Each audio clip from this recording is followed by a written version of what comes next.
Yo, what's happening, my people? What's up, YouTube? This is early in the morning, man. Trying to get this content off, like while I can and stuff. I'm OCD like that. I'm kind of on like a little mini vacation or whatever, little getaway, but still gonna bring y'all some content. So today, what I'm talking about is Candyman. This is a new creation, well, new take on the old from Jordan Peele. The mind was Jordan Peele and stuff. Like he had something to do with, I don't know if he had the main person or just the funder or something. I don't know. But I like it. I like it. This is not like Red Kind or anything. It's not like the other Candyman didn't exist and they have a new take on it and it's this and that. The thing I like about this new one, I'm gonna try not to give too many spoilers or anything. This one intertwines with the old movie.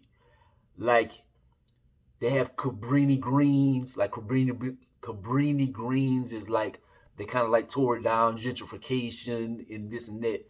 But they're like the old stories and stuff, and they circulating. And you see on the previews, we got Homeboy from The Watchmen and stuff. Like I'm not gonna try to butcher his name and everything, but they have him, and he's an artist, and so he's trying to find inspiration for his new pieces. And so he ends up wanting to do things about the hood and poverty and this and that. And in thinking about the hood and whatever around his area, he ends up thinking about Cabrini Greens. And then there's this story that his I guess you could say his brother-in-law tells about this tale. And pretty much it's the first Candyman movie. But he doesn't talk about Candyman.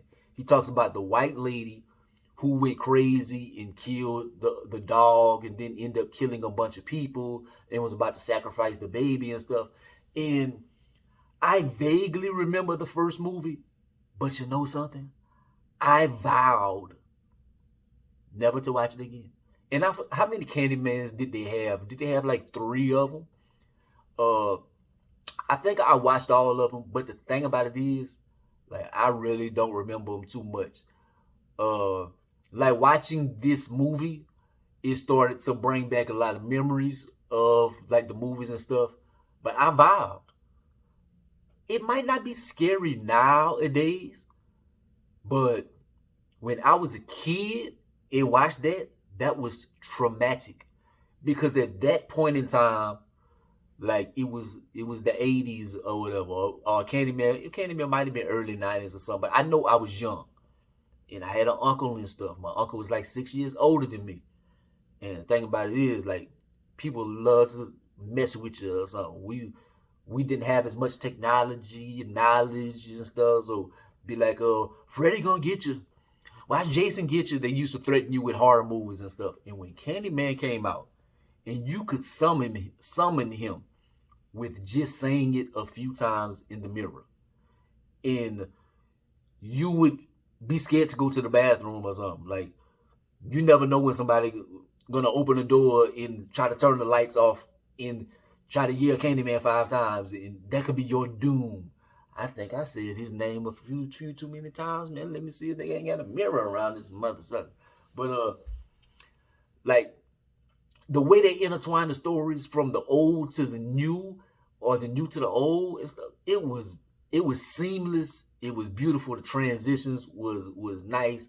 It wasn't super predictable. Like they had some moments, like just watching the trailer, I was like, I think this is gonna happen. I think this is gonna happen. It didn't 100% play it out like I thought it would, but there was some good moments, man.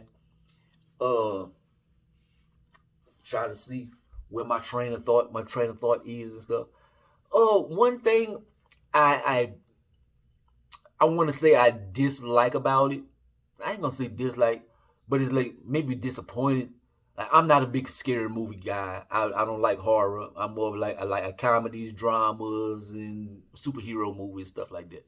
But I watch a horror every now and then. And this is the Jordan Peele stuff. I love the Jordan Peele stuff. Well, us with but it still was good.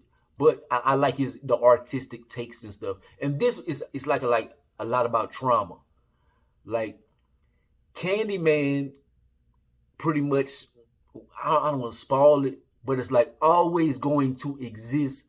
Candyman is like an embodiment of like our trauma. That's kind of how I interpreted it, because it's like it's not just one Candyman. Like they have every generation has their Candyman or something, and it's like so and so got shot by the cops a million times in front of the people, and it was very traumatic. Back in the day, somebody was lynched and they poured honey on them and did this and that, and then and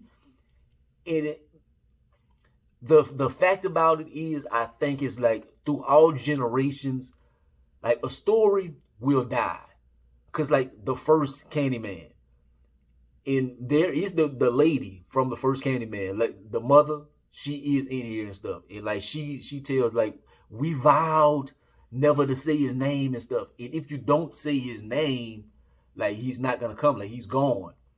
But the thing about it is, with him coming with each different generations through different traumas, is like he will always forever be alive, because a new story will come and it'll make you be like, let me see this. So that is how he kind of stays alive to, for people to continue the summons or whatever. But I went way away from my point. The thing I disliked, it wasn't over the top like scary. Like to say I'm not a scary movie buff or whatever. Like I was expecting like to kind of like grab my seat and be like they had like some gruesome moments and some movies where I had kind of like turned away because it was like, ugh. But it wasn't like nothing jumped out of the screen and like scared me. I kind of like those movies. It's kind of like a roller coaster ride. Like you kind of want to feel something in your stomach or whatever on some of them horror movies. In this one, it didn't really give that feeling. But the story of it, if you're looking for like a scary movie, it's not necessarily like scary. Like maybe kids, because it's probably gonna have that same effect. Cause I might watch the first Candyman again. In this day in 2021, being old and stuff, it might not be that scary. But I just kind of want to keep that mystique in my mind. Like, man, I ain't watching that. That was scary. It's probably corny now, but if you're looking for a super scary movie, it's not necessarily that. But if you're looking for a good story, they definitely came through with the story. The storyline is top notch, top notch. So I would give it like an 8.5 out of 10. I'm happy that I went to the movies and watched it. I'm like, take my money. Like some movies, it's be like, this is bootleg worthy, or I wish I'd have watched this streaming or something. I'm happy I got the movie experience.